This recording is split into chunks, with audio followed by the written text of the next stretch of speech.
ครับภาษาละนาก็ไม่ใช่เฮียนยากอย่างนะครับต้านเฮียนอักขระนะครับมันก็คือตัวอักษรนะครับในภาษาไทยนะเฮียนไม้มันก็คือสระนะครับเห็นไหมเอาสองอย่างนี้มาผสมกันตามหลักการของภาษาละนานะครับ7 วัน1 เดือนตั้นก็อ่านออกเขียนได้แล้วนะครับบัญญัติครับบัญญัติอันเรื่องที่มันยากมันก็คือว่าอย่างอีนะครับถ้าเราจะเอาไปอวดคือคนอื่นได้ฮู้ได้หานด้วยเฮาเนี่ยมันยากกว่านี้แหละครับเพราะว่าภาษาละนาวของเฮามันเป็นภาษาที่มันตายไปแล้วนะครับคนที่มันอ่านออกเขียนได้แล้วมันมีน้อยครับเพราะฉะนั้นการที่เฮาจะเอาไปโชว์ให้คนอื่นได้ฮู้ได้หานตัวเฮานี่นะครับมันจะต้องเอาภาษาอื่นๆมาเทียบเคียงเป็นภาษาละนาวของเฮาคือที่เฮาว่าปริวัตินั่นนะครับอันภาษาที่มันใกล้เคียงภาษาละนาวของเฮาเนี่ยก็คือภาษาไทยนะภาษาไทยนะครับเพราะว่ามันเกิดมาจากที่เดียวกันแล้วครับที่ปอกของรามคำแหงที่เดียวกันนี้แหละครับมันแยกไปทางใต้หน่อยอันเจ้าอโยธยาประกอบว่าไปแปลงอักษรไทยนะก็แยกมาทางเหนือนั่นเจ้าละนาประกอบมาแปลงอักขระละนานะก็เห็นไหมไอ้สองภาษาเนี่ยไอ้ไตกับละนาเนี่ยนะครับอันบางตัวมันยังออกเสียงเหมือนกันอยู่นะครับเนี่ยมันจะผิดกันมันเป็นบางตัวแต่ว่าไหนแม่มันก็แล้วแต่มันสำเนืองใต้เหนือนะครับแม่มันก็ผิดเป็นกันบางตัวนะแม้กระทั่งในละนาวของเขาก็ไม่ใช่ว่าเหมือนกันหมดนะครับเนี่ยยังมีทำ4-5เผ่าพันธุ์หลักๆน่ะไต้มวนไต้ลั่วไต้ลื้อไต้เขื่อนไต้ยองเห็นไหมเนี่ยมันก็ยังกันแป้งๆกันเอาไปนะเดี๋ยวฟังกันหูเรื่องอยู่นะครับครับหมู่เฮาก็ฟังภาษาไทยรู้เรื่องนี่แหละแม่มันเป็นอย่างนั้นมันภาษามันเกิดมาจากที่เดียวกันหรอกครับเกาเงามันที่เดียวกันนี่แล้วครับเห็นไหมเนี่ยเห็นไหมเพราะฉะนั้นอ่าเฮาก่อนที่เฮาจะเอาภาษาไทยมาอันปริวัติเขียนเป็นภาษาละนาวของเฮานะก็เฮาไปก้อยในโลกดีกว่านะเพิ่นจะได้กันพ้องเลยเอาไปดูใกล้ๆนี่แหละครับเวียดนามเนี่ยอ่า อันเดิมทีแล้วบนใจภาษายึกยือเหมือนภาษาจีนนั่นแหละก็นี่เนี่ยภาษาเวียดนามเก่าเงาวันนะแต่เนื่องด้วยเปิ้นมีสงครามยาวนานลากยาวนาน200-300 ปีแล้วก็มันเหมือนนะเหมือนนะแกตั้งสมัยอันสงครามเดียนเบียนฟูพวกนั้นแล้วก็มาจนถึงสงครามเวียดนามเนี่ยเนี่ยเพิ่นสู้กันมาเมินน่ะเพิ่นก็บ่มันบ่สามารถที่จะถ่ายทอดไอ้ภาษาอันยึกยือนั่นน่ะเอามาสู่รุ่นลูกหลานเหลนโหลนพวกนั้นนะก็บ่ได้นี่บ่เดียวสมัยปัจจุบันเนี่ยอันลูกหลานเหลนโหลนเพิ่นบ่สามารถที่จะอ่านได้แล้วนะครับอ่านเขียนได้ภาษายึกยืออันแบบภาษาจีนน่ะเห็นไหม พวกก็เลยหันไปเอาอักษรอาหรับิกมาเขียนเป็นภาษาของเปิ้นครับนี่ไปใส่จุดใส่หมวกใส่ขีดใส่หมวกสะพะทะเพศนะครับเพื่อมันได้ตามเสียงของภาษาเวียดนามนั่นไอ้จุดหมวกขีดไอ้อย่างนั้นมันก็คืออันวรรณยุกต์นั่นแหละครับนี่ลักษณะของปริวัติภาษานะครับเปิ้นยืมเอาภาษาอื่นๆนะครับมาปรับเทียบมาเป็นภาษาตัวเก่านะแล้วเพื่ออันอ่า ปริวัติก็คือใส่จุดใส่หมวกใส่ขีดใส่หมวกสปาสเปดนั่นแหละที่เพื่อได้ตามเสียงเบิ้นนี่คือลักษณะของการปริวัติภาษานะครับเห็นไหมหาไปก้อยในยุโรปแล้วครับอันอย่างเช่นอันฝรั่งเศสเยอรมันนะครับโปแลนด์ยูเครนรัสเซียอย่างพวกนี้เนี่ยล่ะโครเอเชียเนี่ยหรือยุโรปตะวันออกทั้งหลายเลยเนี่ย อันเปิ้นอันใจลักษณะของการปริวัติภาษากันนั้นน่ะเปิ้นจะยืมมาอักษรอาหรับิกเนี่ยไปเขียนเป็นภาษาของเปิ้นครับไปใส่จุดก็มีนะ2 จุดก็มีนะแม่อันบางทีก็เปลี่ยนอันตัวอักษรบางตัวมันได้ตามเสียงของเปิ้นก็มีนะก็ไอ้แม่บางทีก็ใส่หมวกก็มีนะหมวกโครเอเชียเป็นหมวกปิ้นหมวกง่ายขึ้นหมวกเวียดนามเนี่ยมันเป็นกรุ๊ปหุ้มลงนะครับแม่มันคนละลายไปคนละลายมันก็แล้วแต่ไผจะประดิษฐ์เครื่องหมายอย่างมาใส่นะครับอันนี้เปิ้นฮ้องว่าปริวัตินะครับก็ทำได้หลายๆอย่างอยู่นะครับก็คือเปลี่ยนแปลงนั่นแหละปริวัติเอาภาษาอื่นๆมาเปลี่ยนแปลงเป็นภาษาของตัวนะนี่อันเฮาไปก่อยในอังกฤษแล้วครับอันนี้ไปมันลายแล้วนะครับไปเอาอักษรอาหรับิกเอาไปเขียนเป็นภาษาเปิ้นแบบล้นๆอย่างนั้นนะครับเปิ้นบ่เอาอย่างไปสักอย่างแล้วไปเอากับอักษรนะไอ้มาแต่เพิ่นมีอันกฎเกณฑ์อยู่ว่าสามารถอัน พันเสียงกันไปเลยนะครับเอาไปตามจะสูงจะต่ำอย่างไรก็เอาไปตามบริบทเลยนะครับเห็นไหมเนี่ยเห็นไหมคำเดียวเป็นประโยคคำถามกับไปแบบนั้นเสียงแบบมาเป็นประโยคธรรมดากับเสียงแบบนั้นเนี่ยลักษณะของภาษาอังกฤษนะไหมมันก็เหมือนภาษาอันละนาของเฮายุคต้นๆนะครับมันบ่มีไม่เอกไม่โทก็คือไม่เยาะไม่ขอจ้างนั่นแหละก็ไอ้แม่ก็สามารถพันเสียงกันได้หลายๆเสียงเหมือนกันนี่มันเป็นอย่างนั้นภาษาอันการปริวัติภาษาและภาษานะมันเป็นอย่างนี้นะครับก่อนที่เราจะเอาอันภาษาไทยเนี่ยมาเขียนเป็นภาษาละนาหรือที่เป็นห้องว่าปริวัติอันหมู่เฮาควรจะใจอันมีหลักการยึดถือก่อนนะครับอันไม่ใช่ต่างคนต่างเอามานะ10 คนเอามาเขียนมันก็ไป10 แบบมันก็เห็นไหมมัน10 ความคิดเห็นไหม100 คนมัน100 ความคิดมันก็ไปเนี่ย100 แบบเลย มันก็ไปกันไปเลยเห็นไหมมันเขาควรจะเอามีอันอย่างยึดเป็นศูนย์กลางหัวหน้าของเจ้าละนาของเราเนี่ยผมเองนี่ผมใช้หลักการของสภาวัฒนธรรมมหาวิทยาลัยเชียงใหม่นะครับปนตกลงเอาไว้ว่าอย่างนี้นะครับในสัปอันที่พข้อตกลงมาปลายปี28ของสภาวัฒนธรรมมหาวิทยาลัยปนตกลงเอาไว้ว่าอย่างนี้นะครับการที่จะเอาภาษาไทยมาสะกดเขียนเป็นภาษาละนานั้นเพิ่นบอกว่ากระทำได้อยู่3 แบบหรือ3 รูปแบบนะครับอันแบบที่1นะเพิ่นเอาไว้สะกดเขียนนะครับบันทึกในหลักศิลาจารึกเอกสารสำคัญในโบราณนะเพิ่นจะเอาภาษาไทยนะไปเทียบเอามาทุกอักขระนะครับทุกไม้ทุกเครื่องหมายนะครับแม้กระทั่งไม้กงไม้กังไหลไม้มั่วถ้ามันมีอยู่ในนั้นเพิ่นเอามาหมดนะครับเพิ่นบอกเว้นบ่พิวแล้วนะเบิ่งบ่พิวอันนี้มันเป็นการปฏิบัติแบบละเอียดนะครับบอกถึงในรายละเอียดแล้วครับมันย่อยเกินไปนะเฮาบ่ได้ใจเฮาก็บ่ได้ถึงแล้วเฮาเอาแค่แบบที่2นี่ก็พอนะครับแบบที่2ว่าอีนะครับเพิ่นบอกว่ายืมมาอักษรไทยมาปรับเทียบมันเป็นอักขระละนาทั้งหมดปู้นี่แล้วก็ประกอบกรรมขึ้นมากับแบบภาษาไทยผสมผสานกันไปนะครับบางครั้งไม้หรือสระนะมันบ่ตรงมันตัดกันเพิ่นบอกว่าบูรณะกำศัพท์คือมันเป็นหน้าตามันออกแบบไทยๆนะครับก็คือเอาสระไทยนะมาใส่นะก็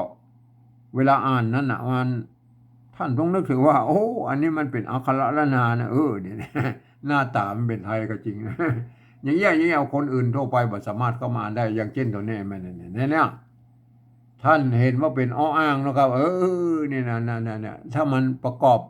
ในภาษาปริวัติแบบที่2แล้วท่านต้องหันว่าอันนี้เป็นตัวนะครับตัวอย่างเงี้ยคนทั่วไปมาอ่านมันจะพอเลิศเจิดจ้านนะครับบางคำมันอาจจะเหมือนกันอยู่นะเสียงเหมือนกันอยู่ครับบางคำมันเสียงบ่เหมือนมันแตกต่างกันเห็นไหมอันนี้เนี่ยคนทั่วไปมันไปอ่านในแบบที่3บ่เดี๋ยวเขาก็แบบที่3นั่นอันเนี้ยอันเฮามาแบบที่2นี่ก่อนนะคือปรับเทียบนะครับเอามาปรับเทียบเอาอักษรไทยมาปรับเทียบมันเป็นอักขระละนาทางบนพุ่นเห็นไหมเอามาดูกันนะครับปรับเทียบเลยนะตัวอันนี้ตัวยะนะครับเปิ้นอันโบราณแล้วเปิ้นเอาอยนะครับเนี่ยอยมาเทียบเป็นตัวยะนี่นะครับอัน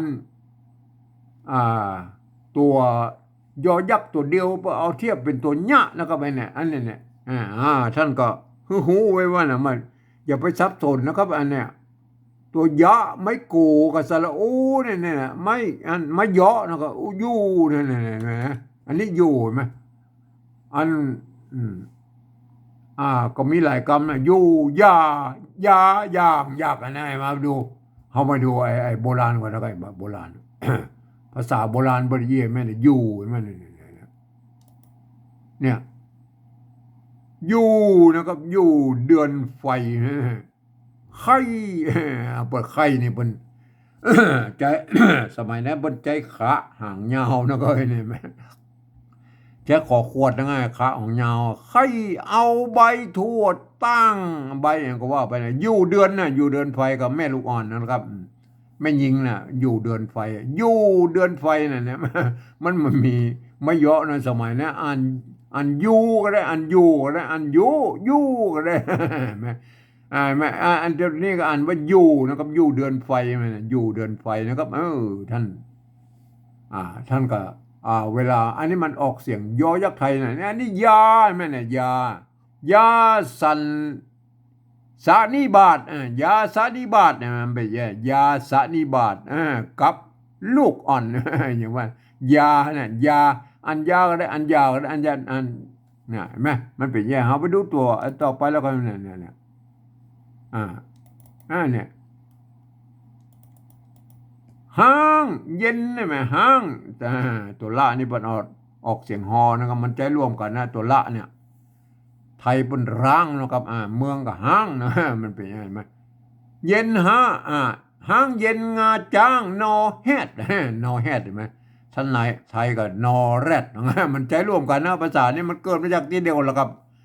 มันบางทีมันก็เขียนเหมือนกันได้อ่านออกเสียงบอกเหมือนกันแต่อ่านนอแฮดเข้าเยิงไงมันเยิงไงมันตัวหยะไงมันนี่เนี่ยเอาไปเจอตัวหยะอะไรไหมปนานมันเยิงแล้วก็เยิงไงมัน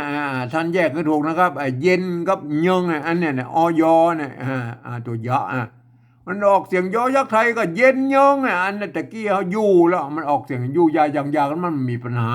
แต่คำอื่นเนี่ยไอ้คำว่าเย็นคำว่ายาคำว่ายืนคำว่าอย่างมันเนี่ยมันเนี่ยตัวยอยักษ์ไทยเนี่ย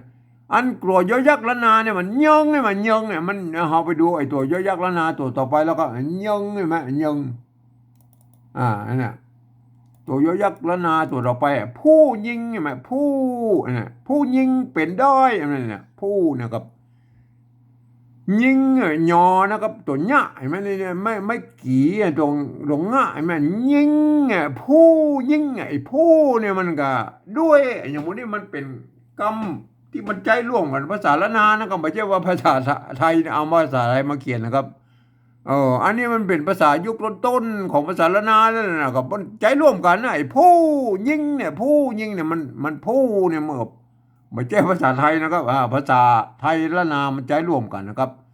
ผู้ยิงเป็นได้นะครับเอาไปดูตัวต่อไปแล้วครับเนี่ยอันไหนไหมเท่าดีกัดเสียบยึงนั่นน่ะกัดเห็นไหมนั่น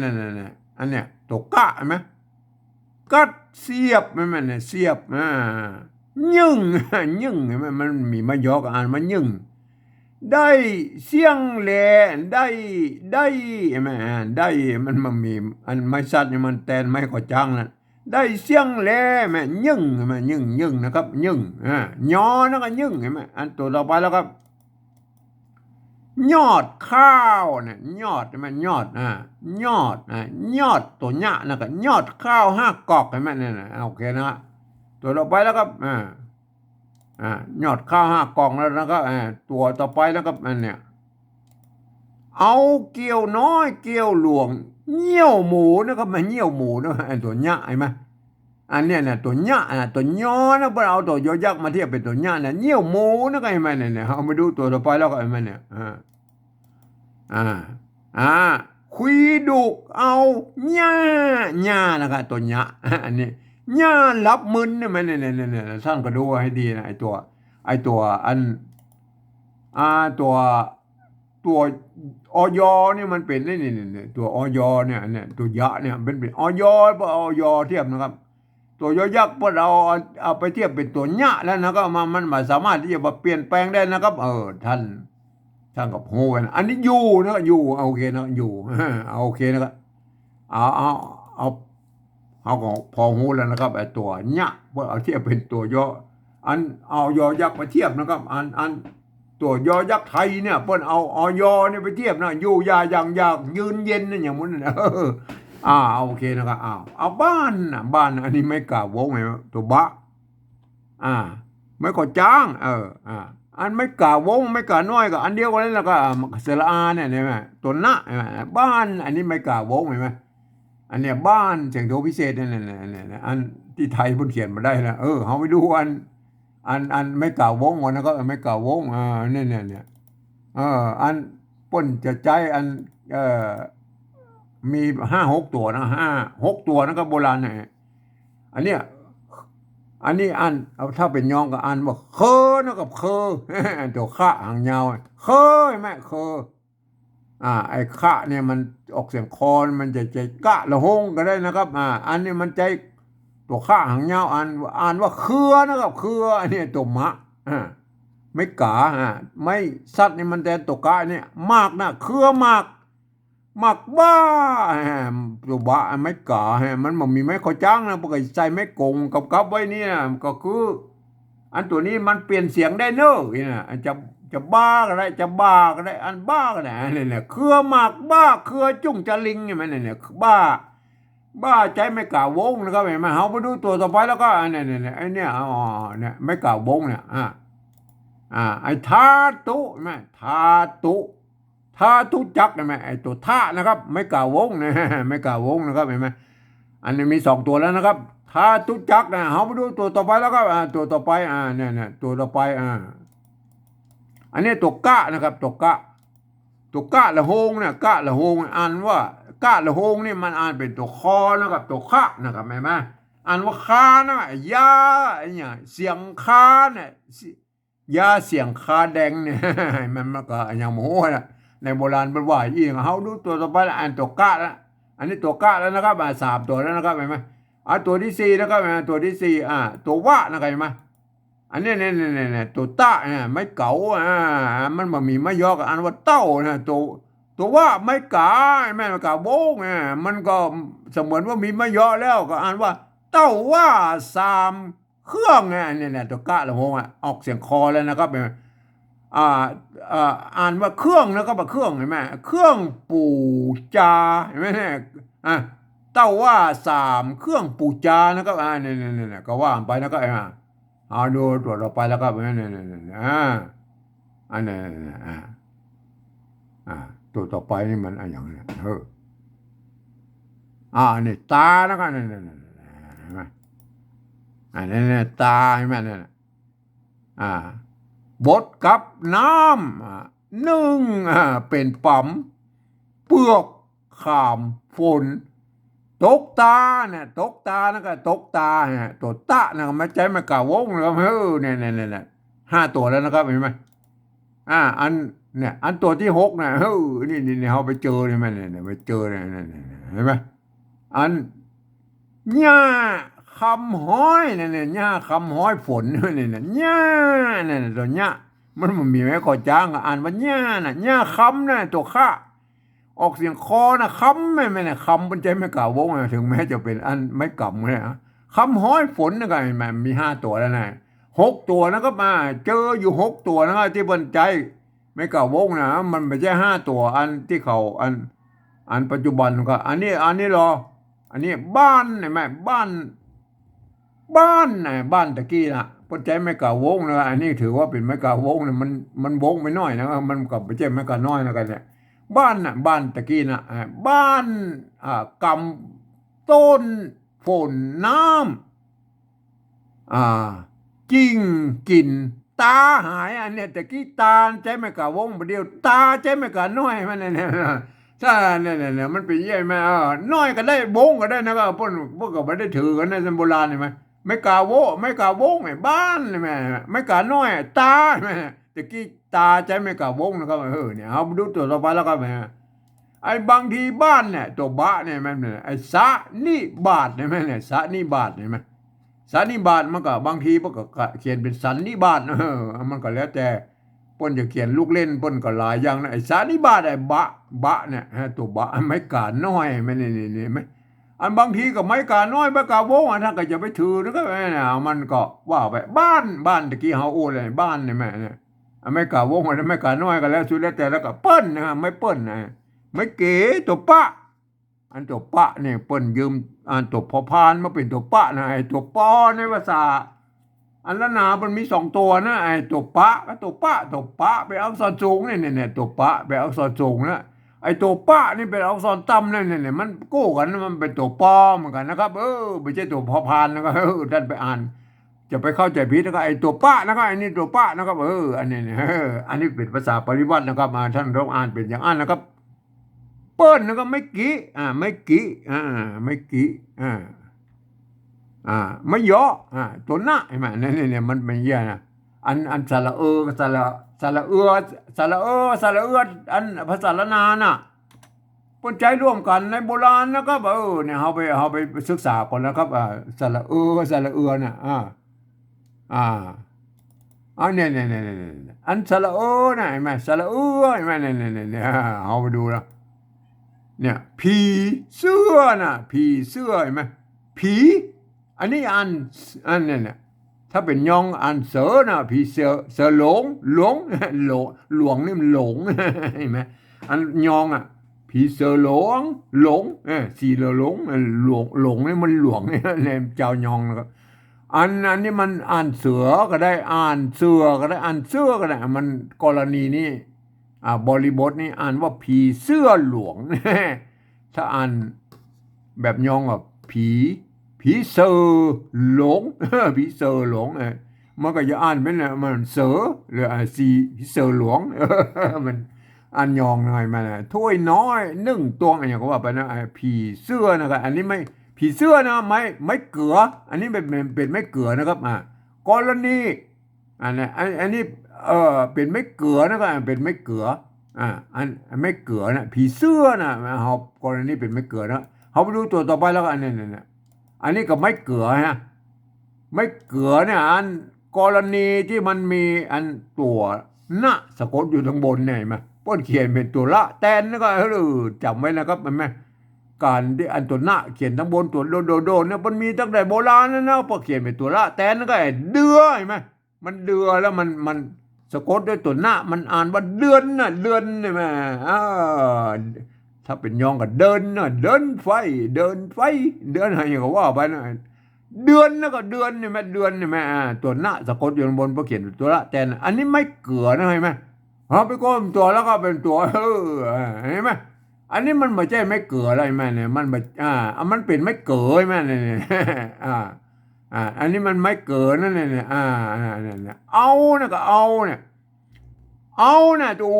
อูอามันมีสมัยตั้งแต่โบราณนะอูอานะก็น้าเอานะเอาอันนี้น้ำเห็นไหมตัวนานะมันมีตั้งแต่โบราณนะครับมีไม้กังบนก็แสงว่านำนะครับนำอันไม้ซัดไว้กับมันเสมือนว่ามีไม้ป้นไม้มันเสมือนว่ามีไม้ยอก็ได้มีไม้ขอจ้างก็ได้ก็อ่านว่าน้ำนะก็น้ำหรือก็น้ำนั่นน่ะน้ำเอาน้ำอันนี้ตัวเป็นไม่เกิดอะไรไหมเปิ้นเอาตรงสะกดอยู่ตรงลุ่มเนี่ยอ่านเพิงก็ได้อ่านเพิงก็ได้อ่านเพิงเป็นเอาน้ำเพิงเอาน้ำเพิงนะครับอันนี้ไม่เกิดนะครับอันนี้ไม่เอาน้ำเพิงน้ำอ้อยพริกขิงหอมอย่างก็ว่าไปนะครับน้ำเพิงนะครับน้ำเพิงเห็นไหมไม่เกิดนะครับไม่เกิดนะครับไม่เกิดนะเห็นไหมเอาไปดูตัวนี้เราเปิ้ลนี่มันก็มาจากเป็นไม่เก๋อเนี่ยมันสะกดด้วยตัวหน้าเห็นไหมก็อ่านว่าเปิ้ลอ่านว่าเปิ้ลเห็นไหมเปิ้ลอ่านว่าเปิ้ลเสียงโทปกติเห็นไหมได้แล้วนะครับไม่เก๋อถ้าจะเป็นไม่เก๋อหรืออันไม่เก๋อนะครับมันท่านก็ไปพิจารณากันเอาเองนะแต่สมัยปัจจุบันนี้อันโบราณบนใจร่วมกันแล้วก็ไม่เก๋อก็ไม่เก๋อนะแต่ถ้าสมมติว่าประเดี๋ยวนี้เป็นแยกกันละไม่เกลือนี่เพื่อจะเอากันย้อนใส่ตรงรูปนี่ถ้าเป็นไม่เกลือปกติเอามาใส่ตัวมาเพิ่มแมมตัวให้เป็นไม่เกลือก็ให้มันแยกกันนะปัจจุบันเพิ่นแยกถูกละโอเคนะครับโบราณเพิ่นใช้รวมกันนะครับหาก็ต้องหูกันนะโอเคนะครับอันนี้ตัวไปอันนี้มันจะนะครับ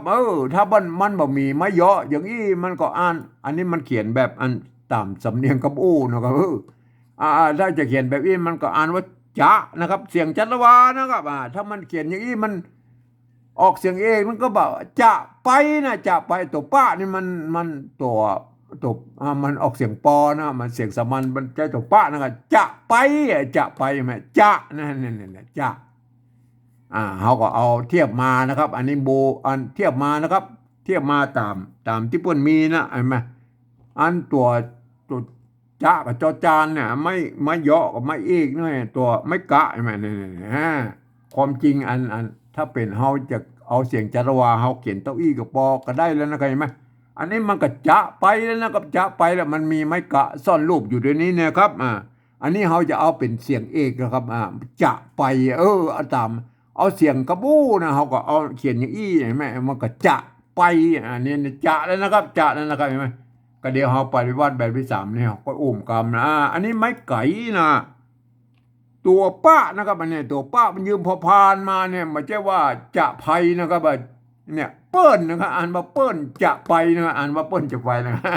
อันตัวเราไปตัวดะไม่กูอันนี้มันมีปัญหาแล้วอันนี้ง่ายอันนี้ง่ายไม่กูก็ดูอันนี้ตัวดะไม่กานะครับตัวอันหางหญ้าใช่ไหมอันตัวหญ้าเนี่ยสะกดอยู่ตรงลุ่มเนี่ยเปิ้นใช้เป็นหางก็อันนี้เนี่ยอันมันก็มีตั้งแต่โบราณแล้วก็ไอ้พวกหางหญ้าเนี่ยใช่ไหมโอเคนะครับอยู่บ้านเปิ้นจะไปดูดายนะครับจะไปดูดายนะครับปั้นงูนะครับปั้นปั้นนะครับปั้นอันนี้ตัวปะไม้ไม้สัตว์ไม้ขอจ้างไม้ขอจ้างตัวหน้าปั้นเสียงโทพิเศษนะครับปั้นใช่ไหมอันนี้มันมีปัญหาละไม้สัตว์ทำหน้าที่เป็นไม้พัดนะครับเห็นไหมเนี่ยไม้สัตว์นี่มันแน่พองนะมันทำอันสมัยโบราณนะมันสามารถทำเมื่อเปลี่ยนเสียงก็ได้เป็นเอกเป็นโทอย่างนี้ก็ได้แล้วก็ไอ้แม่เดี๋ยวนี้มันก็สร้างไม้ขอจ้างมาแล้วนะครับมันเป็นอย่างอี้มันก็ครบเครื่องนะมันครบเครื่องนะปั้นนะครับอันไม้สัตว์นี่มันทำกำกับเป็นไม้โกบาลีบ่มันเป็นไม้โกก็ได้เป็นไม้เก๋าอย่างนี้ก็ได้นะครับมันก็หลายอย่างแล้วเป็นไม้กักยังได้นะแทนตกกะมันยอดทองราไม้สัตว์เนี่ยนะครับโอเคนะครับปั้นนะครับปั้นเสียงโทพิเศษนั่นแหละที่ไทยบางเขียนไม่ได้แต่อันนี้เป็นภาษาปริวัติแบบที่สองนะอันนี้ตัวปะงัวนะตัวงะเอาละไม่กลัวนะครับอันนี้มันไม่กลัวนะครับไม่กลัวไม่กลัวเอาไปดูไม่กลัวของอันภาษาไทยก่อนแล้วก็อันนี้เนี่ยปั้นมาเอาไปดูไม่กลัวของไทยก่อนแล้วก็ไม่กลัวเนี่ยไม่กลัวของอัน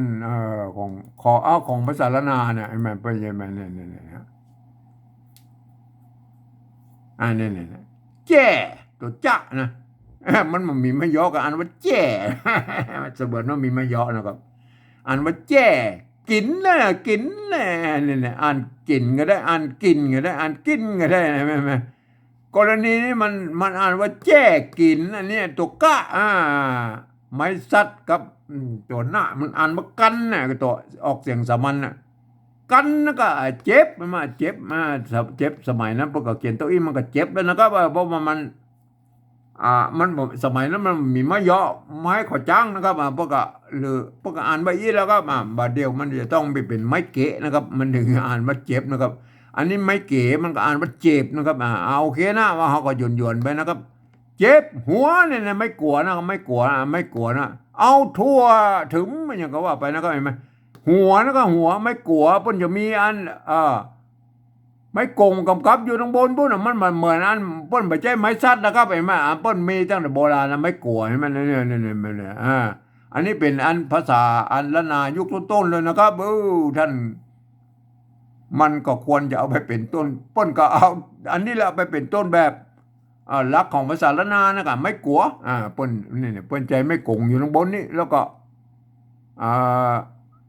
เอาตัวว่าอยู่ตรงลุ่มนี่มันนี่คือไม่กลัวนะครับเปิ้นไม่ใจไม่ซัดนะครับมันไม่ใช่มันเหมือนสระไทยนะครับหัวเอาทั่วเห็นไหมทั่วก็ไม่กลัวเห็นไหมทั่วมันจะเหมือนว่ามีมะเยาะอะไรไหมอันว่าทั่วถึงเห็นไหมทั่วถึงโอเคนะครับไม่กลัวทีนี้เฮาหูเราไม่กลัวบนมีอันนี้อันเนี่ยเฮาอันถ้าเป็นอันแบบที่หนึ่งพวกก็เอาอย่างอี้เราเขียนอี้แล้วปุ้ยเอาไม่กงใส่โจยนะไงเป็นไม่กลัวนะอันนี้เฮาก็บูนะคำศัพท์แล้วก็บูนะคำศัพท์เพราะมันเป็นอันนี้เนี่ยหน้าตาแบบไทยๆเนาะก็เอาสระไทยมาใส่แล้วก็เนี่ยสระเอาสระอัวไทยใส่นะครับอันนี้บูนะคำศัพท์นะครับเห็นไหมอันนี้กรรมนี่มันโบราณคำศัพท์กรรมอื่นเฮาเทียบมาเป็นตัวมาอยู่บ้านเปิ้นจะไปเห็นไหมเทียบมาเป็นตัวดูได้ปั้นเนี่ยเทียบมาเป็นตัวแล้วตัวนี้มันโบราณคำศัพท์นะครับถ้าเป็นอันในแบบที่3นั้นเปิ้นบอกว่าเป็นปริวัตินะครับแม่มันก็เฮาก็ห้องตั้งกันหน่อยครับอันนี้ปั้นบ่มีปัญหาแล้วก็คือตะเกียบปั้นไม้สัตว์ก็ไม่พัดเนี่ยไม่ขอจ้างไม่โทเนี่ยไม่เนี่ยตัวหางหน้ากันนั่นเนี่ยควายอันนี้ไม่กลัว ไม่กลัวเนี่ยมันก็จากไม่คัวนะครับมันมีไม่กาทีนี้มันมีตัวสะกดละใช่ไหมไม่กลัวเมื่อมันมีตัวสะกดก็คือไอ้คายเนี่ยไอ้ไหมคายหรือควายเนี่ยมันตัวกั้มนะไอ้ตัวขะตัวก็เนี่ยมันมีตัวกั้มแล้วไปตัดไม่กังไม่กงออกนะครับหาไปดูไอ้โบราณก่อนนะครับโบราณเปิ้นเนี่ยได้กันนะเนี่ยไม่กลัวเนี่ยคำว่าไม่กลัวที่มันมาบีบตัวเมื่อมันมีตัวสะกดแล้วนะเมื่อมันมีตัวสะกดแล้วใช่ไหมเนี่ยไอ้ปวดใช่ไหมปวดใช่ไหมมันถ้าบ่มีตัวดะนี่มันจะต้องมีไม้กงอยู่ข้างบนนี่อ่านว่าปัวนะครับอ่านว่าปัวอ่านว่าปัวนะมันสะกดด้วยตัวดะแล้วมันอ่านว่าปวดสะคิวเนี่ยสะคิวสะคิวกับมันก็ตะคิวนั่นแหละตะคิวถ้าเป็นปัจจุบันสมัยนี้เป็นอ่านว่าอ่านจะคิวเนี่ยจะคิวเป็นอ่านว่าจะคิวใช่ไหมปวดจะคิวปวดอันนี้กรณีไม่กลัวมีตัวสะกดนั่นนะเขาไปดูตัวเราไปแล้วอันนี้ห้าอันนี้ห้าตัวละนะครับไม้กาปน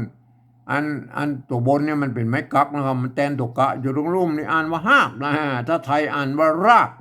แม่นไหมมันใจรวมกันนะมันเขียนเหมือนกันนะแต่อ่านออกเสียงต่างกันนะครับไทยละนาเห็นไหมไทยกับละนาเนี่ยถ้าละนาเปิ้นออกว่าหากนะหากฝ้ายมันบ่มีไม่ก็จ้างนะก็เอ็มก็อ่านว่าฝ้ายนะฝ้ายตัวฟ้าอันนี้ตัวฟ้าตอนแรกมันจะเขียนไปเปิ้นมันกลายเป็นตัวยะไปแล้วเปิ้นก็ขีดไว้ข้า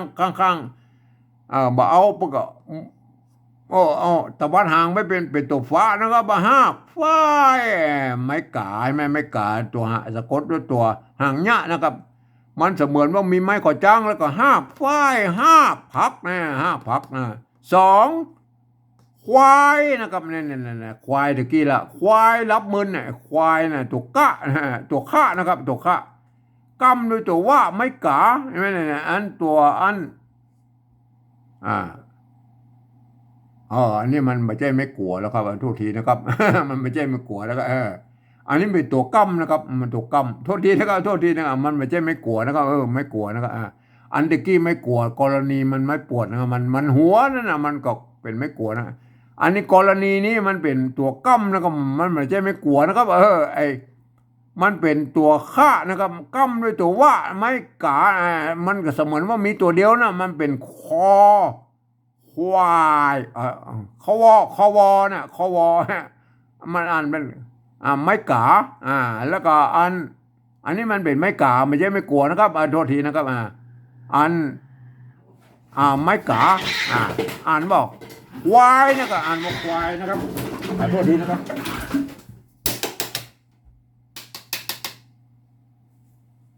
แมวมันกัดก่อนนะโทษทีควายนะครับควายอันตะกี้มันเป็นไม้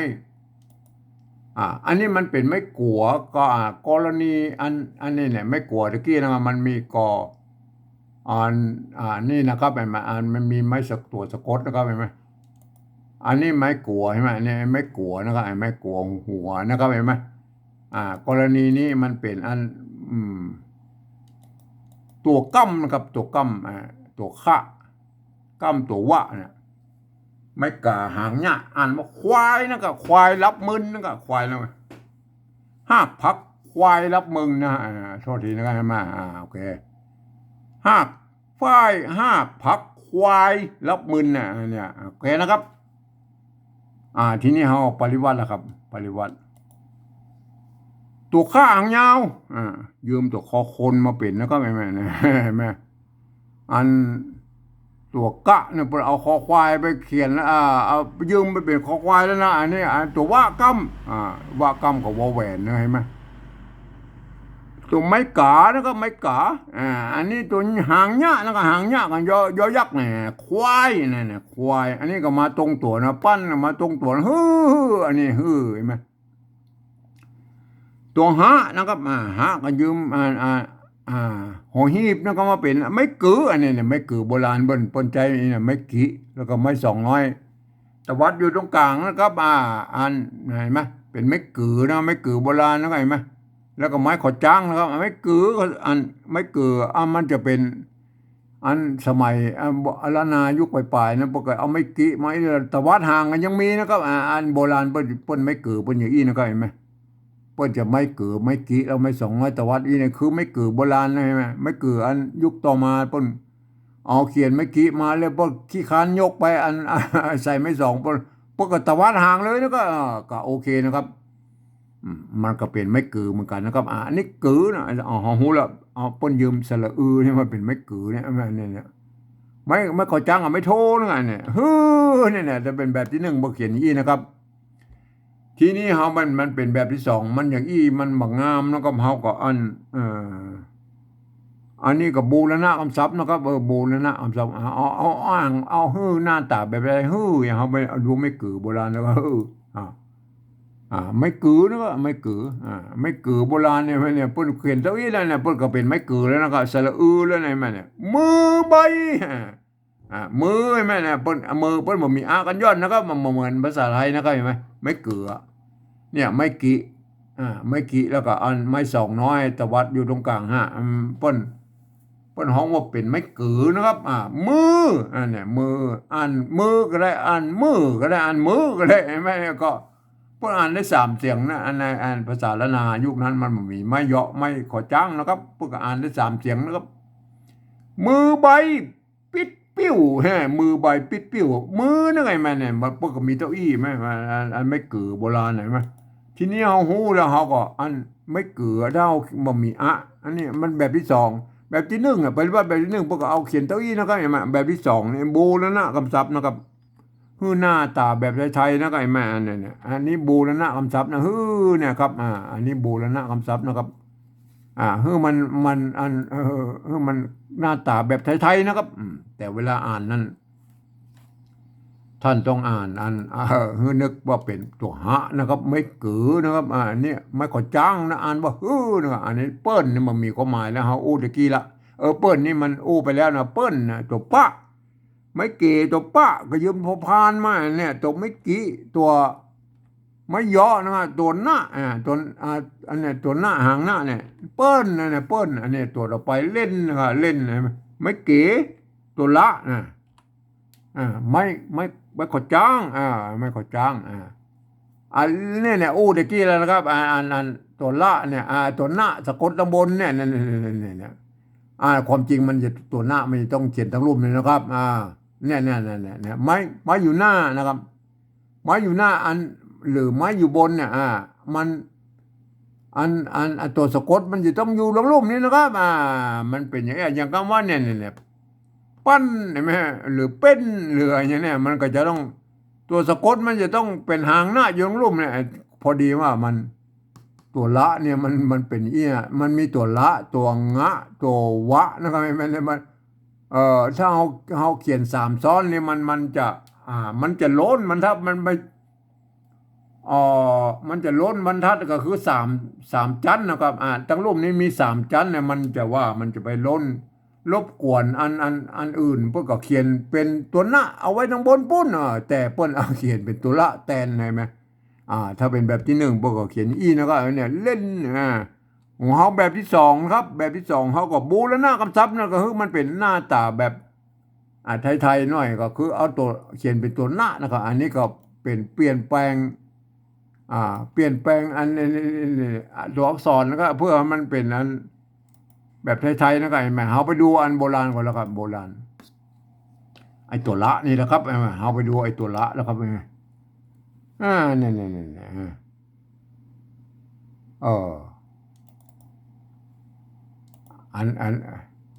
ตะกี้มันตะกี้เฮาบ่ได้อู้ลูกนี่นะครับเอาเล่นก่อนเดี๋ยวไอ้ลูกนี่เฮามาอุ้มกันเล่นก่อนเอาเล่นก่อนนะครับเล่นไอ้ลูกนี่มันเว้นไปนะครับเดี๋ยวเฮาก็อุ้มกันนะครับเล่นนะครับเอาเล่นก่อนนะครับเล่น เอาเล่นก่อนนะครับเล่นเล่นเนี่ยมาเอาดูตัวละก่อนนะเดี๋ยวลูกเนี่ยก็เอาโทษทีนะครับ มันเว้นไปมันลูกเดี๋ยวเขาอุ้มกันนะครับมันแมวมันคบกันนะมันเลยสะดุ้งนะสะดุ้งโอเคแล้วก็เอามาดูลูกเล่นก่อนนะครับลูกเนี่ยเอาอุ้มกันนะเนี่ยขี้เล็กนะครับขี้เล็กใช่ไหมอันไม้มันเละเนาะขี้เละนะครับไม้ซัดนี่มันแทนตัวกะนะครับเห็นไหมมันก็เลยกลายมันเละมันสะกดด้วยตัวกะมันก็เล็กนะครับเห็นไหมเล็กขี้เล็กนะครับเห็นไหมเอาไปดูตัวต่อไปแล้วกันไหมเนี่ยเห็นไหมเนี่ยเล็กใช่ไหมเนี่ยอันนี้กรณีนี่มันเกิดจากไม้กี่นะครับอันเหลนะครับเหลอันสะกดด้วยดอกกะมันเหล็กนะครับเหล็กใช่ไหมอันสกัดใส่ไม้ซัดไปอันนี้กรณีนี้มันไม้ซัดมั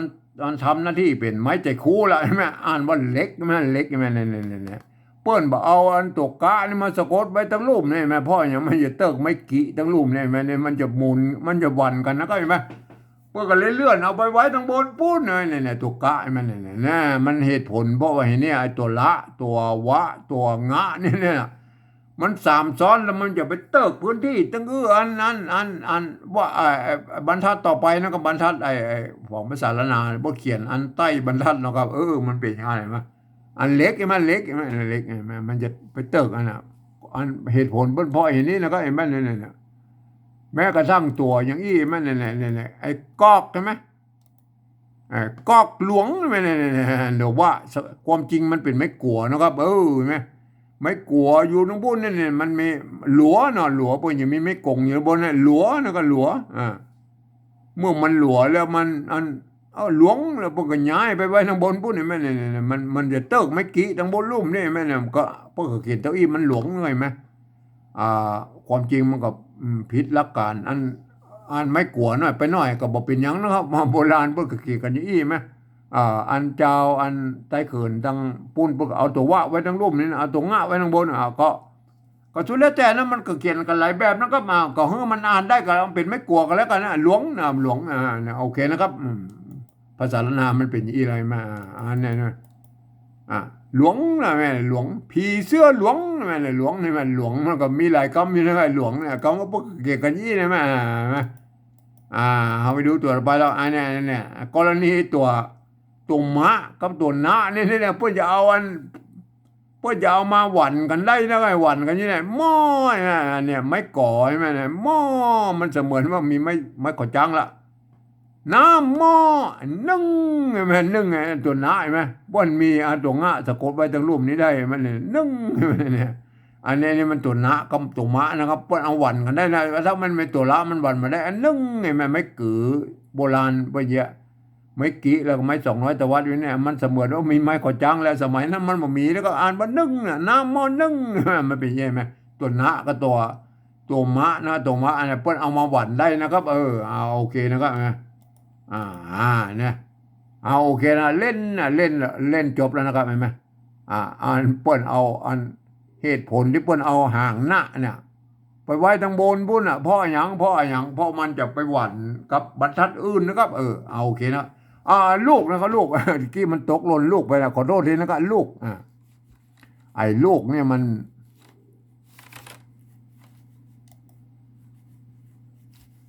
โทษทีมันไปเจอลูกนะครับลูกนะครับตัวละ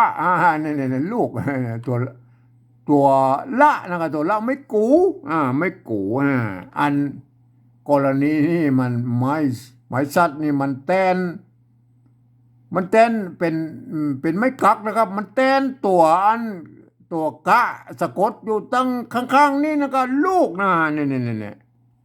ลูกนะครับเนี่ยมันไม่ใช่รูนะครับไม่ใช่รูไม่ใช่นะครับเห็นไหมอันนี้กรณีเนี่ยเขาไปก้อยภาษาโบราณที่บนเขียนไว้ก่อนแล้วครับมันไม่ใช่ว่าเขามาเปิบขี้ตู้เอามาเขียนไว้อันแล้วก็เห็นไหมเนี่ยภาษาโบราณมันมีอยู่แล้วเนี่ยยาไหมยาไหมตัวยาไม่กะอ่านว่ายาก็ได้อ่านว่ายาก็ได้อ่านว่ายาก็ได้กรณีนี้เป็นยานะอันนี้เนี่ยตัวลูกเห็นไหม ตัวละนะไม่กูเนี่ยเพิ่นเอาใส่ไม่ซัดนะเพิ่นอ่านว่าลูกนะเนี่ยเพิ่นอ่านว่าลูกไม่ใช่ลูกไม่ใช่รู้นะครับไม่ใช่รู้ไม่ใช่รู้ไม่ใช่รู้นะครับเห็นไหมมันเป็นลูกนะครับลูกอันนี้ยาลูกอ่อนนั่นเนี่ยอ่อนใช่ไหมสมัยอันหลังๆมาเพื่อเอาไม้กะใส่แถมตัวนี่มามันก็มันก็บ่เป็นหยังก็แล้วแต่นะมันก็มันอาจจะมีความหมายว่ามันเป็นไม้กะนี่มันเสียงมันสั้นหน่อยลูกนะลูกยาวๆไหมถ้ามันเป็นไม้กะใส่ก็อย่าลูกอ่อนลูกอ่อนนะมันจะเป็นลูกมันเป็นลูกลูกนะลูกอันยาวหน่อยมันก็อาจจะเป็นอย่างนั้นนะครับอันนี้ลูกนะครับอันนี้อ่อนใช่ไหมนะไม่ก่อเมื่อมีตัวหน้าสะกดอยู่ข้างบนเขียนเป็นตัวละแทนนี่มันเนี่ยป้นก็เหมือนอันเสมือนว่ามีมายอแล้วอ่อนนะฮะยาลูกอ่อนไข้ขางนี่มันเนี่ยตัวกะไม่ไก่มันว่ามีไม้ขอจ้างมันไข่ไม้สองน้อยนี่มันหมายความว่าไอ้ตัวกะมีสองตัวนะก็ไข่ขางตั้งม้วนปิดอย่างก็ว่าไปนะก็เขามาดูกันมันลูกนะโทษทีลูกนะครับลูกเนี่ยยาลูกอ่อนนะครับลูกพวกเขียนอีนะก็ไอ้แม่เนี่ยเขาก็หูแล้วนะครับลูกลูกโบราณพวกเขียนอีนะมันอันนี้เขาบูรณะคำสาวของเพิ่นนะก็เอาหูเราว่าเป็นไม้กักนะครับตัวกะนะครับแต่อันถ้าเป็นแบบที่หนึ่งพวกอยากเขียนอีนะครับเนี่ยพวกเอาไม้จัดมาด้วยเนี่ยลูกนะพวกอ่านว่าลูกนะอันแบบที่สองเขานี่บูรณะคำศัพท์มันหน้าตาแบบไทยลูกนะเนี่ยลูกอันนี้บูรณะคำศัพท์นะกับบูรณะคำศัพท์นะครับหน้าตาแบบไทยๆนะครับอันเปิ้ลเนี่ยเขาบอกบูรณะเอามาตรงตัวเล่นบูรณะคำศัพท์ตัวหน้านี่นะครับเห็นไหมความจริงมันเป็นตัวละแบบที่หนึ่งบอเขียนเป็นตัวละแทนนะครับอันนี้เอาบูรณะคำศัพท์มันเป็นตัวหน้ามันหน้าตาแบบไทยก็เล่นได้นะครับได้นะครับได้อันนี้เป็นภาษาปริวัติแบบที่สองนะครับเห็นไหมเนี่ยก็คือยืมเอาอักษรไทยมาปรับเทียบมาเป็นอักขระตำบลปุ้นแล้วก็ประกอบกันขึ้นมาแบบภาษาไทยผสมผสานกันเห็นไหม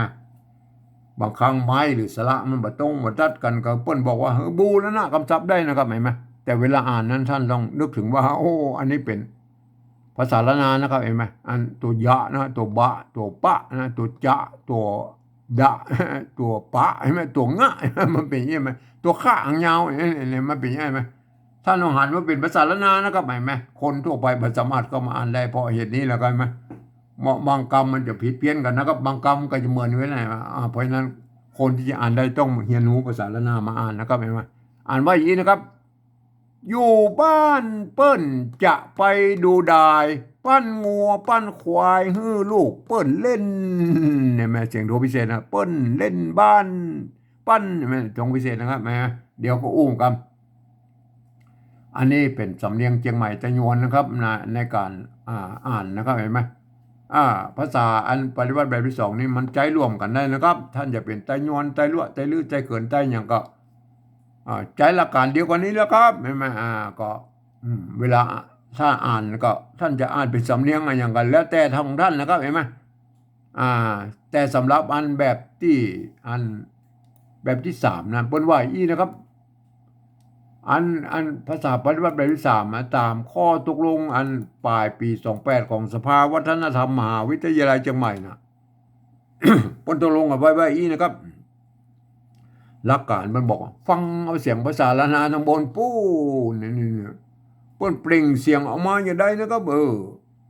เปล่งเสียงออกมาอะไรก็คือเสียงของปู้นั่นแหละ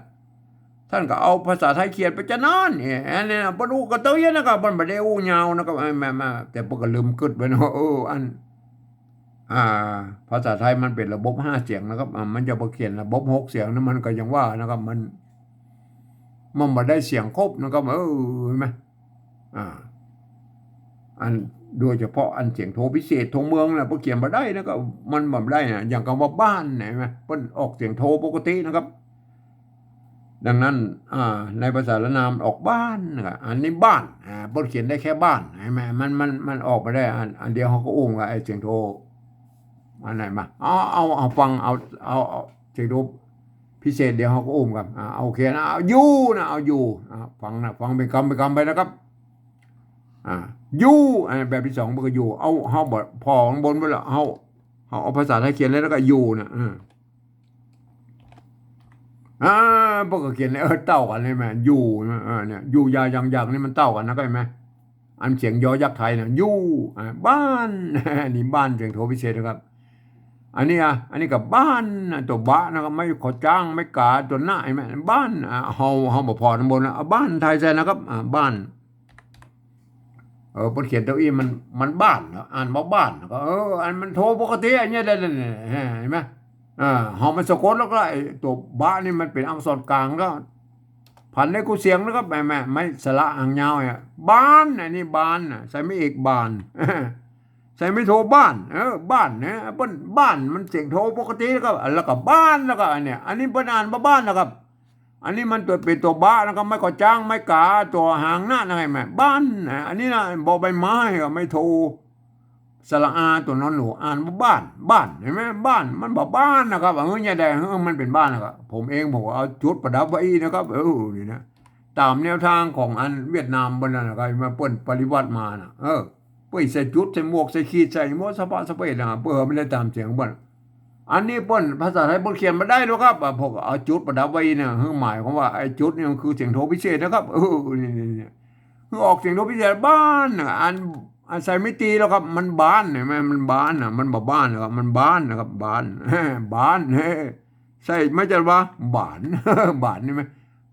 พันแบบผมนี่ได้กูเสียงนะครับบ้านใส่ไม่โทนะครับเนี่ยใส่จุดเข้าไปนะครับมาเป็นไม่เสียงโทพิเศษนะครับบ้านเห็นไหมไอ้วัดพระสิงห์นะเบิ้ลวัดพระสิงห์นะเปิ้นห้องว่าเป็นเสียงตีเพี้ยนนะครับไอ้เสียงเนี้ยเปิ้นใจตัวเอียงนะครับไอ้เนี่ยเปิ้นใจตัวเอียงนะวัดพระสิงห์เชียงใหม่จะห้องว่าตีเพี้ยนหรือโทพิเศษอย่างกระจ้างมันก็คือเสียงโทปกตินะครับบ้านอันนี้อันต่อไปนะครับอันนี้ได้แล้วนะครับเสียงโทพิเศษนะครับบ้านอันนี้เปิ้ลนะครับเปิ้ลเปิ้ลอันนี้ก็เปิ้ลใช่ไหมเนี่ยเปิ้ลอ่านว่าเปิ้ลนะครับเฮาบ่พอตำบลนะเอาเปิ้ลมันต้องเอาปอเขียนแล้วก็อ่า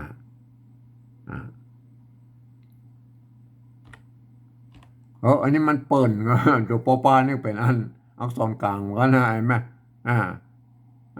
มันอักษรกลางพันได้กูเสียงมันเนี่ยเปิ้ลเปิ้ลเห็นไหมเสียงสามัญ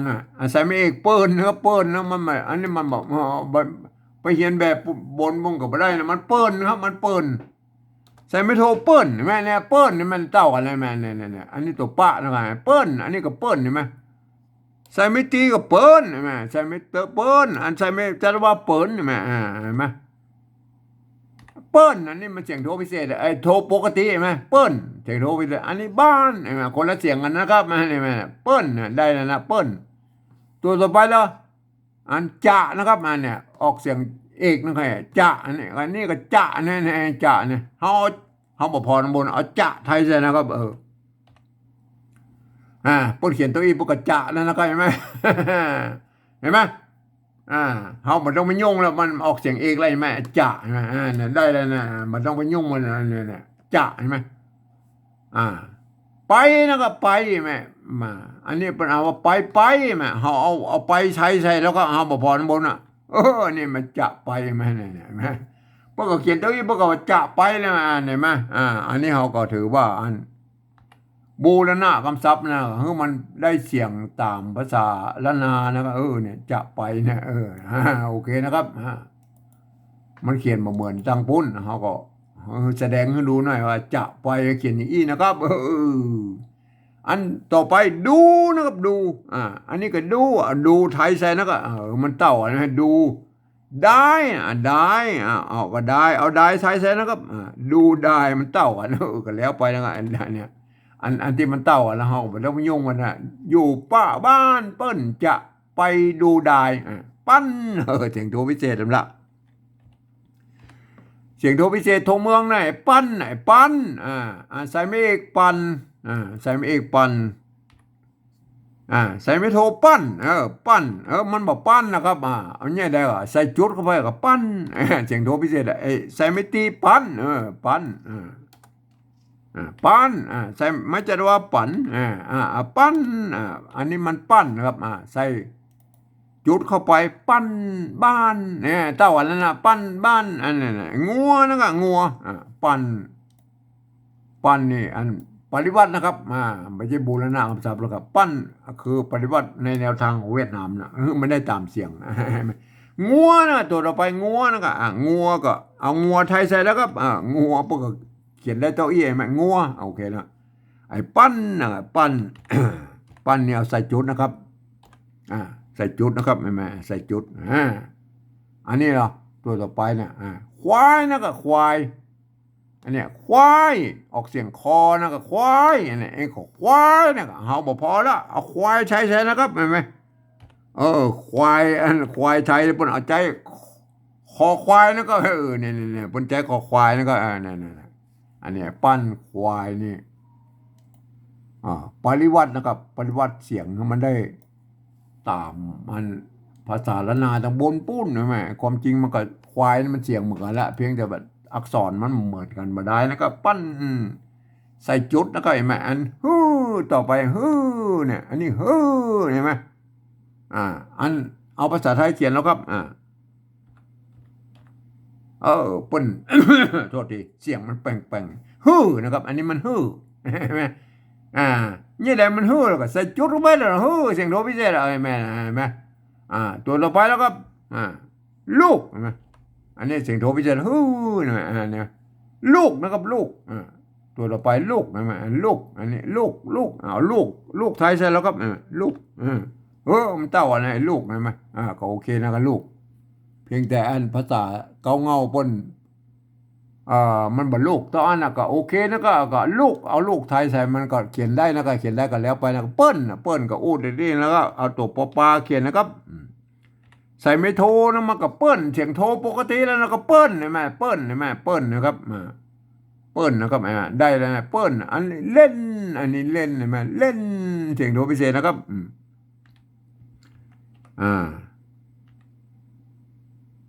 อันนี้เล่นใช่ไหมเล่นเสียงโทปกติไหมเขาก็ใส่จุดเข้าไปแล้วก็เล่นเสียงโทพิเศษแล้วครับแม่เนี่ยอันปริวัตินะครับปะให้ได้ไม่ได้ตามเสียงมันนะครับแม่เนี่ยโอเคนะครับเล่นแม่โอเคนะครับได้แล้วนะครับอันนี้คือภาษาปริวัติแบบที่3นะครับแม่คือหลักการก็คือฟังเอาภาษาละนาบนปุ้นเปิ่นอันเปล่งเสียงออกมาอะไรก็เอาภาษาไทยเขียนไปยังไงไหมเขาก็ปริวัติแบบที่เปิ้นอันที่เปิ้นเขียนมาได้คือเสียงโทพิเศษเนี่ยก็พวกเอาจุดประดับไว้ไหนมันเนี่ยเป็นยังไงไหม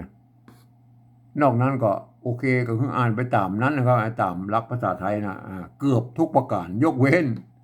ไอ้ตัวจุดนี่ต้องอ่านออกเสียงโทพิเศษนะถ้ามันมีอันไม้จัตวาวันนี้มันมีแล้วก็คืออ่านออกเสียงจัตวาแล้วก็เห็นไหมคำที่มันอันอยเป็นพยัญชนะต้นเนี่ยอ่านออกเสียงยอยักษ์ไทยนะก็ไอ้แม่คำที่เป็นยอยักษ์ตัวเดียวน่ะเป็นพยัญชนะต้นอ่านเป็นยอยักษ์แบบละนานะก็ตัวยอนะไอ้แม่เห็นไหมถึงแม้ว่าท่านจะเป็นฝรั่งมะคารุนนะเรียนภาษาไทยมาแล้วท่านอ่านไปตามหลักการนี้ท่านก็จะอ่านได้สำเนียงเชียงใหม่แต่ยวนไปเลยแล้วก็อ่านไว้อย่างนี้นะครับอยู่บ้านเปิ้นจะไปดูดายปั้นงัวปั้นควายลูกเปิ้นเล่นเสียงโทพิเศษนะยาลักยาวๆใช่ไหมอันนี้คือสำเนียงเชียงใหม่แต่ยวนนะครับเห็นไหมอันนี้แบบนี้แหละมันใจบ่ได้ร่วมกันนะครับเพราะฉะนั้นมันใจของเชียงใหม่ใจยวนอย่างเดียวนะก็เห็นไหมอ่านยี่มออกสำเนียงใจยวนเห็นไหมถ้าเป็นอันใจร่วมกันคือแบบที่2นี่ใจร่วมกันนะจะเป็นใจยวนใจรั่วใจลึกใจเหลือเขียนเหมือนกันนะครับแต่เวลาอ่านท่านก็อ่านตามสำเนียงของท่านนะครับป้นก็อ่านไว้อันนี้จะไปอ่านแบบสำเนียงเชียงใหม่ใจยวนอ่านไว้อย่างนี้นะครับอยู่บ้านเปิ้นจะไปดูดายปั้นงัวปั้นควายลูกเปิ้นเล่นอันนี้นะครับมันเป็นอย่างนี้นะว่าอันภาษาอันละนาส่วนใหญ่แล้วพวกก็เขียนกันได้ยีนะครับเห็นไหมก็ยกเว้นเป็นบางตัวนะครับที่เปิ้นอาจจะเขียนอันแตกต่างกันไปตามอันเผ่าพันธุ์ของท่านนะครับแต่ยวนแต่รู้แต่เลือดได้เกินมันมีหลายเผ่าพันธุ์นะครับบางคนพวกก็นิยมเขียนเหมือนอย่างเอาว่าบ้านเนี่ยไปใจไม่กาน้อยก็ยังมีแล้วก็ไอ้ว่าก็แล้วไอ้จะเนี่ยเปิ้นบ่ใส่ไม่เยาะนี่ก็ได้นะอ่านว่าจะนะก็รู้สึกแล้วแต่แล้วก็เห็นไหมอันนั้นไอ้ตัวอย่างอื่นเนี่ยอย่างลูกเนี่ยไปใจอันไม่ไอ้ตัวกะก็ได้นะก็เขียนอย่างนี้ก็บ่อยแบบโบราณนะเห็นไหมไอ้เนี่ยไม่เกือบางทีไปใจไม่กี่ไม่แล้วก็ตะวัดห่างแล้วก็ยังมีนะก็แล้วแต่ได้ไหม มันก็เป็นอย่างไรไหมแต่พวกก็อ่านก็ได้นะครับขอให้อ่านมันขอให้เขียนให้อ่านได้ก็พอนะภาษาละนานะไงไหมเฮาอย่าไปกึดนักนะครับไอ้ไหมเฮาอ่านเลยนะครับอันนี้อ่านแบบสำเนียงเชียงใหม่ตะยวนนะครับอ่านไว้นะครับอยู่บ้านเปิ้นจะไปดูดายปั้นงัวปั้นควายลูกเปิ้นเล่น อันนี้คือสำเนียงเชียงใหม่ตะยวนนะครับเห็นไหม